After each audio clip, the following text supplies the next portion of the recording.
This is a gentleman that I met years ago, just doing some work together. I told you guys a story about how I had gone to a juvenile detention center and I was doing some community work there and how we were pouring into the lives of young men there. And I asked the question and said, if you could change anything, what would you change? And those young men said, my environment. Anyone remember that story? I was telling you guys that story.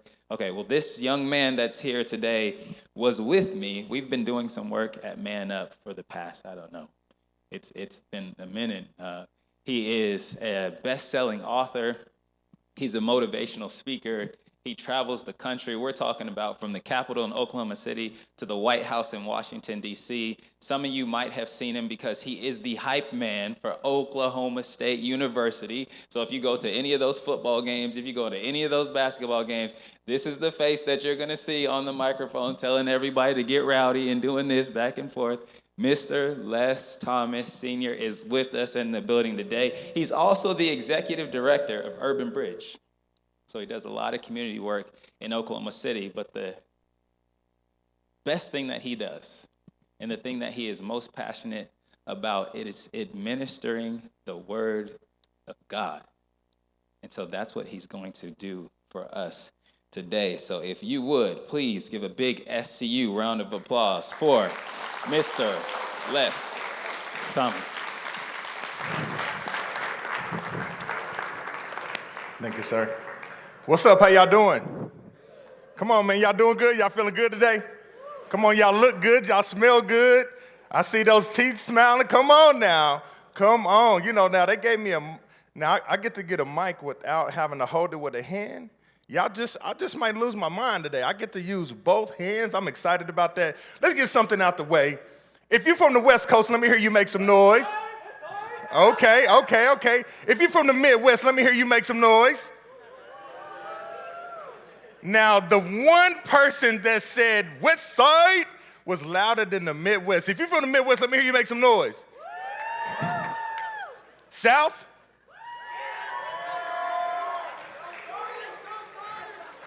East Coast? Outside of the country?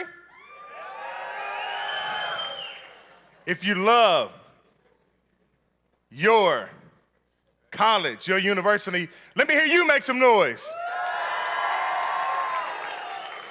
Listen, it is an honor to be here today. I love me some Jesus. I love that, God has given me a few gifts and talents.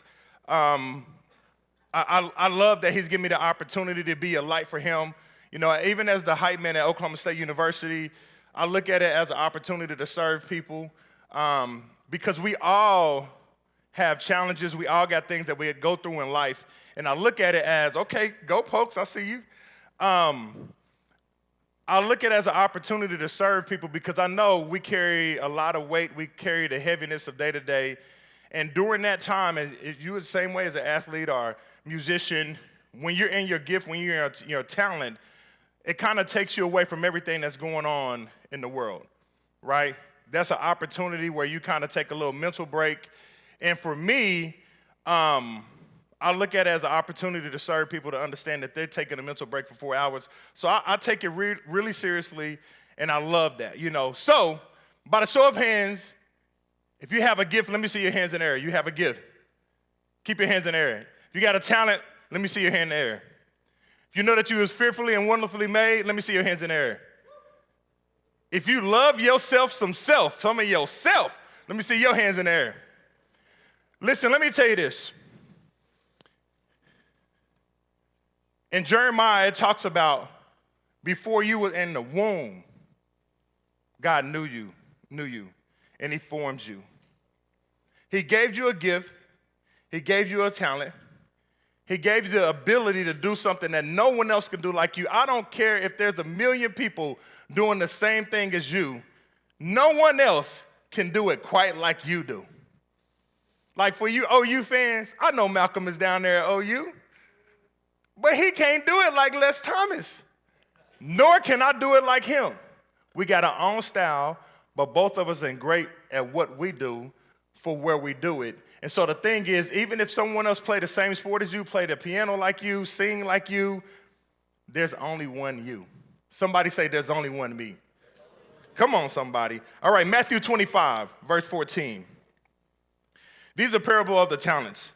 It says, for the kingdom of heaven is like a man traveling to a far country who called his own servants and delivered his goods to them. And to one he gave 5 talents, to another he gave 2, and to another 1. To each according to his own ability, and immediately he went on a journey. I wanted to drop a pin right there. In today's climate, it's all about comparison, man. Come on, somebody. On social media, in life, comparison is a joy thief. Comparison is a confidence thief. We look at people on social media and we say, my hair is not as long as hers. I don't look as handsome as him. I don't jump as high as he do, as she do. I don't have this, I don't have that. I don't have as many followers. Not as many people like me. Now, y'all can look at me like that all day, but y'all know we be out here comparing ourselves to other people. I don't have as many followers. I may not go to this university or that university. I may not have this money, that money. My shoe game may not be on point. My hair may not be as curly, whatever. We're looking at different things, and we're always comparing. But again, there's only one you. Somebody said there's only one me.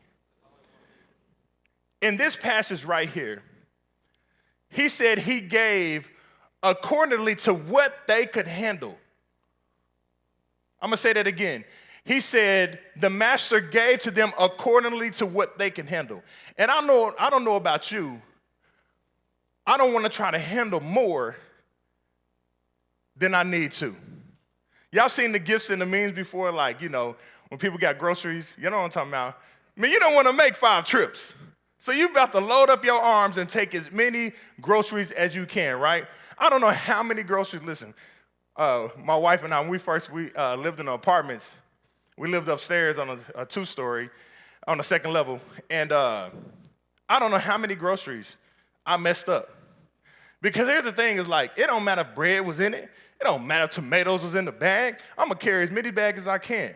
I don't know how many groceries I dropped on the ground because I was trying to carry more than I can handle.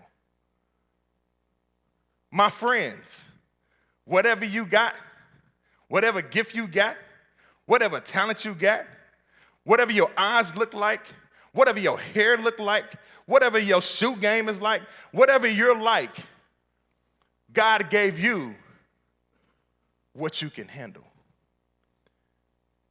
For me personally, I never pray and ask God for money. Me personally, I'm not telling you not to ask God for money, but I've never asked God for money. I've never asked God for fame.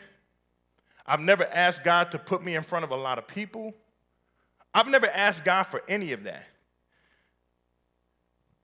Because here's the thing, I only want what my character can handle. I only want what God knows I can handle. So sometimes looking at other people and coveting what they have, it's nothing wrong with being inspired. I think one of the worst songs ever is, I wanna be like Mike. That's one of the, in my opinion, shout out to you, y'all Jordan lovers, please don't throw any eggs at me. But that song right there, when they say, I wanna be like Mike, I get it being inspired. I get it like striving to hoop like him. But if I only wanna be like Mike, who's gonna be the next best person?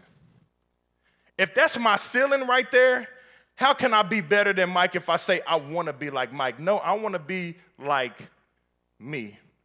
Because God gave me what I can handle. God gave me the abilities and the talents that I have that I can handle. So when you think about what someone else has that you don't have, consider maybe if I had that, I just might crash out. If I had that car, if I had that money, if I had that attention, I just might crash out. We've seen so many famous people. We've seen so many people that started off one way, and in the end, they end up being someone else that they didn't even think they would turn into. That's because, just maybe, they have more than they can handle. All right. Y'all feel good out there? Come on, somebody. 15, I'm going to read that again. And to one he gave 5 talents, to another 2, to another 1, to each according to his own ability, and immediately he went on his journey. 16, then he who had received 5 talents, someone say 5 talents, went and traded them and made another 5 talents. And likewise, he who received 2 gained 2 more. But he who had received 1 went and dug it in the ground and hid his Lord's money. So, to one he gave 5, to another 2, to another 1, according to the ability to handle whatever he was giving them. The one with the 5 said, I'm going to multiply. I am going to use this gift and this talent. I know he's talking about money, but I want you to also think about what your talent is. I want you to think about your gift. I want you to think about your calling. I want you to think about your purpose. And I know a lot of times we're still trying to figure that out. I remember I was 30 years old, still trying to figure out my purpose. So I know you may not know exactly right now, but you have an idea of different gifts and talents that you have. But the one with the 5, he said, you know what? I ain't going to sleep on this. God gave it to me, so man can't take it. God gave it to me, so no one can steal it. So he didn't have fear, or she didn't have fear, because this 5 that my master gave me, I'm going to flip it, and I'm going to make more money. The same thing with the 2. The one with the 2 didn't look at the one with the 5 and was like, yo, you gave me 2? Son, you gave him 5. It don't say nothing in the Bible where the one with the 2 got caught up in not getting as many as the other. It's about what you do with what you have. I'm going to say that again. It's about what you do with what you have. It's not about what the other person have. Now, the one with the 2, if he would have got discouraged by the one with the 5, he wouldn't have flipped his money. He wouldn't have trusted God. He wouldn't have did what he was supposed to do if he would have got caught up looking at the one that had more than him. And then the one with the 1, scary, scared. The one with the 1 took it and buried it. 19, after a long time, the Lord of those servants came and settled accounts with them. So he who had received 5 talents came and brought 5 other talents, saying, Lord, you delivered to me 5 talents. Look, I have gained 5 more talents besides them. His Lord said to him, well done, good and faithful servant. You were faithful over a few things. I will make you ruler over many things. Enter into the joy of your Lord. He also who had received 2 talents came and said, Lord, you delivered to me 2 talents. Look, I have gained 2 more talents beside them. His Lord said to him, well done, good and faithful servant. You have been faithful over a few things. I will make you ruler over many things. It's imperative that we're faithful over what God gives us.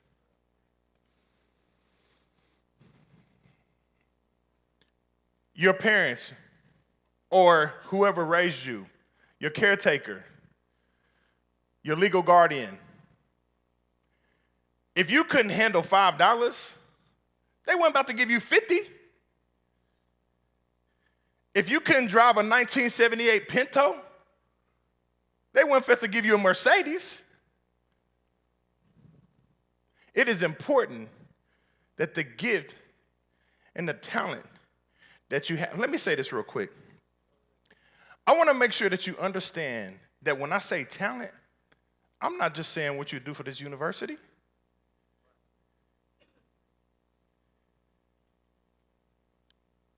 I'm not just saying this one thing that you're doing right now. As you can see, one had 5, one had 2, one had 1. Understand this, my friends. And some of you, you're listening to me, you're thinking now, I'm talking about basketball. You think I'm talking about music. You think I'm talking about golf. Don't limit yourself. A little bit about myself, drums was my first love. I love playing the drums. I was cold at it too. I tell people when I came out the womb, I did not have no pacifier. I didn't have no baby food. I had drumsticks. And I'm telling you, like, I got a million pictures with me with drumsticks. That was my first love. When I was a teenager, I played the drums professionally. Whenever a national recording artist came in, they would hire me to play the drums at 15, 16, 17. At 25, I played at the Super Bowl, 2005, in Jacksonville, Florida.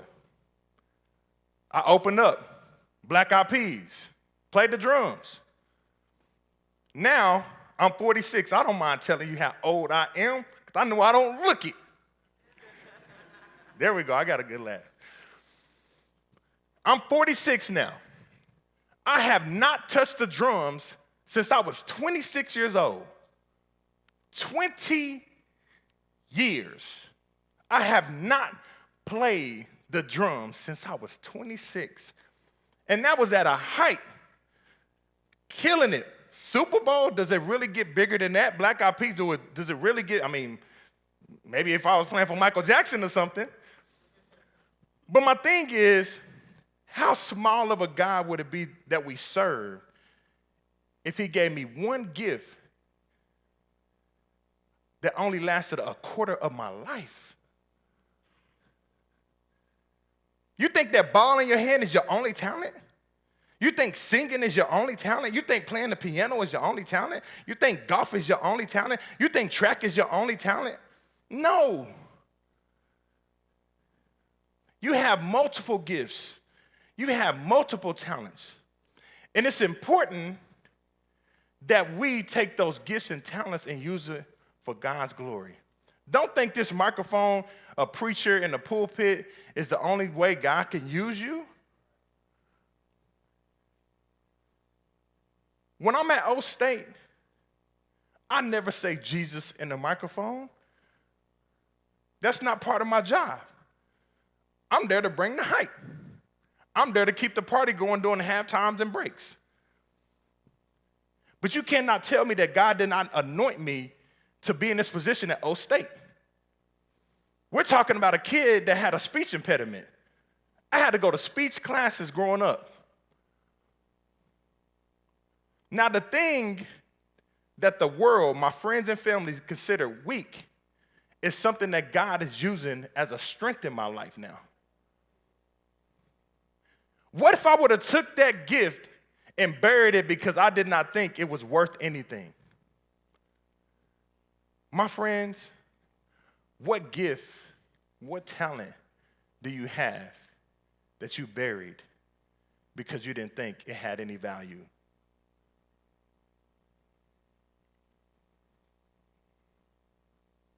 On a Saturday, I'm in front of 60,000 people using something that my friends and family, I'm talking about people I love the most, made fun of. I had to go to speech therapy. I had to go to speech classes. I've been right here in this building 15 years ago when most of y'all was in elementary, spitting bars right on this stage. I know it was a different stage, but I was here 15 years ago. I traveled as a Christian rapper using this thing that people consider to be weak. But I didn't bury it. Say, don't bury your gift. Say, don't bury your gift. We get to see right here in this passage that the Lord was pleased with them. He said, because you were faithful over little things, I'll make you ruler over much. Now let's listen to the one that buried his gift. To the one, then he who had received the one talent came and said, Lord, I knew you to be a hard man, reaping where you have not sown and gather where you have not scattered seed. He's telling the Lord, he's talking to the Lord. And I was afraid and went and hid your talent in the ground. Look, you have what is yours. But his Lord answered to him, this is What I'm about to read is in the Bible. I'm not making this up. The Lord answered to him, "You wicked and lazy servant, you knew that I reap where I have not sown and gather where I have not scattered seed. So you ought to have deposited my money with the bankers, and at my coming I would have received back my own with interest. So take the talent from him and give it to him who has 10. For to everyone who has, more will be given, and he will have an abundance. But from him who does not have, even what he has will be taken." That is an example of if you're faithful over a few things. Now, I want you to think about your own life. I want you to think about your own talents, your own gifts, even the ones that people said, "You crazy." I mean, y'all got to understand something. In my life and in my testimony, me being able to stand before you, where Josh and I go to work with young people now, the board that governs that place, Kojak, and all the juvenile facilities across the state, I now serve on the board that makes decisions for these young people.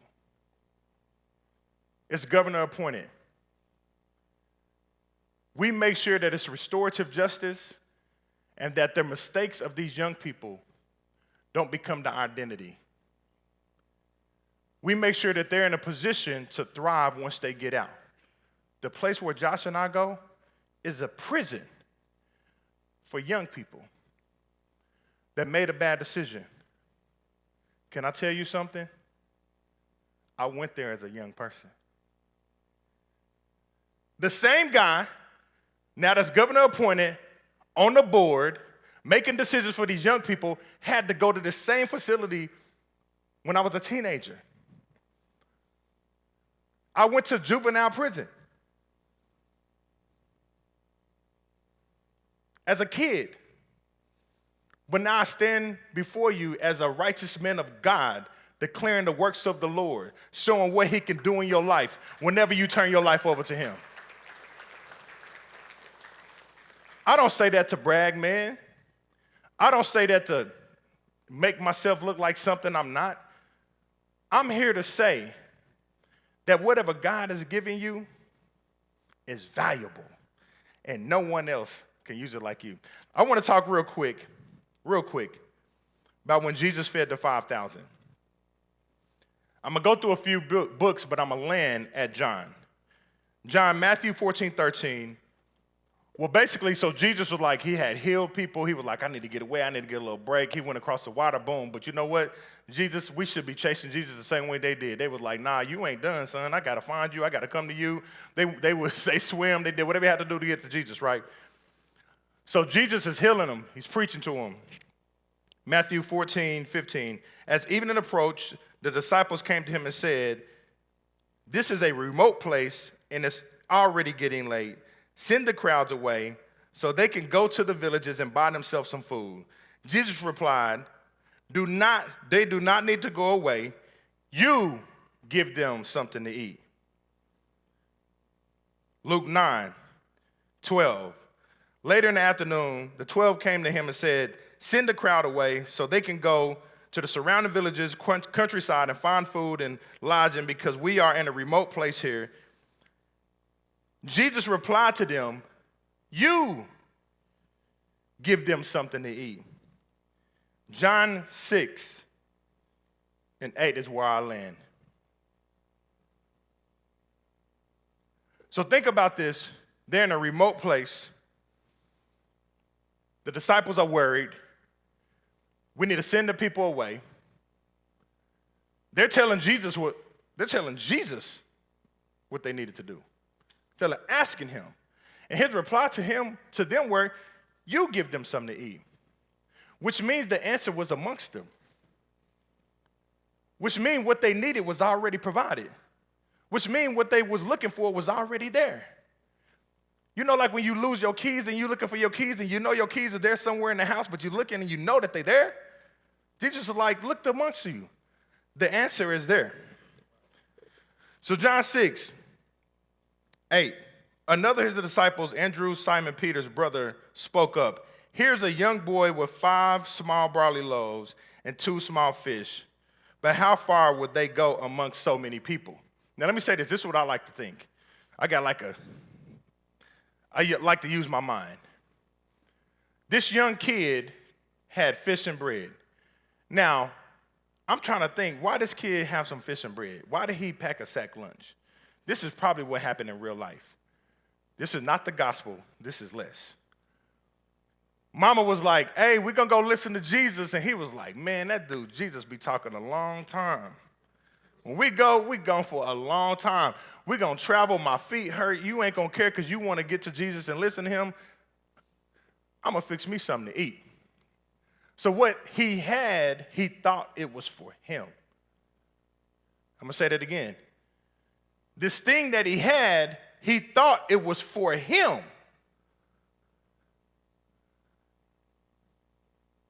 He probably thought it wasn't much. Even the disciples said it wasn't enough. But my friends, if you take what Jesus has given you and you give it back to him, you give your life to him, you give your heart to him, you give your mind to him, you give your gift to him, you give your talent to him, and you don't put limits on it, Jesus will take it and multiply it and make it enough. Somebody say enough. He will make it enough. All we have to do is submit, give back what's his already, and he will take that and multiply it. If the band can come up.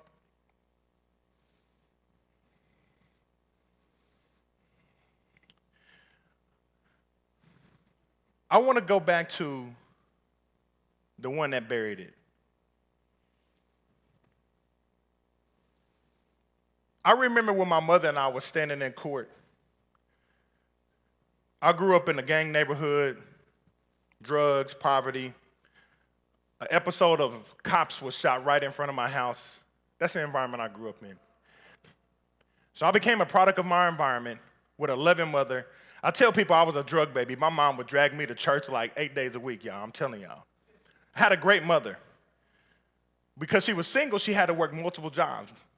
We didn't have much money. We didn't have many resources at all. When we had to go to court, my mother didn't ask the judge for permission. My mother didn't say, excuse me. My mother didn't say, I need to talk to my son real quick. While the judge was sentencing me at the age of 12,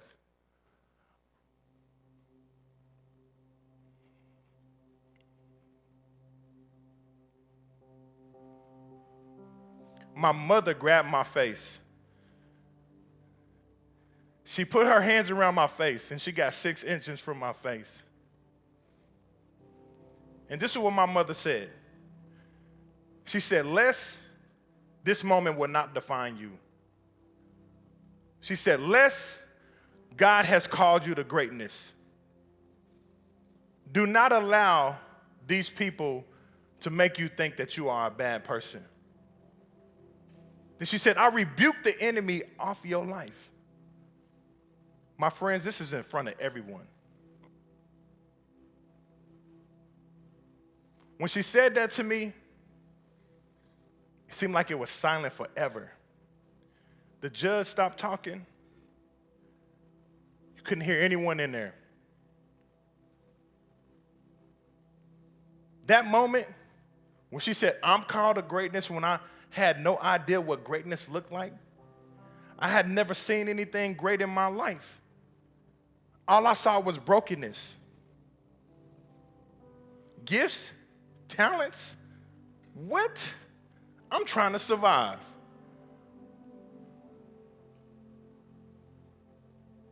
Because of that moment, I went from being the person with one to the person with two. That moment gave me hope. That moment gave me hope. And because of that moment, that's a huge reason why I'm standing before you today. In that moment, when my mom could have chastised me for everything that I did wrong, causing her embarrassment, causing her money, she decided to empower me. She decided to let me know that I was forgiven.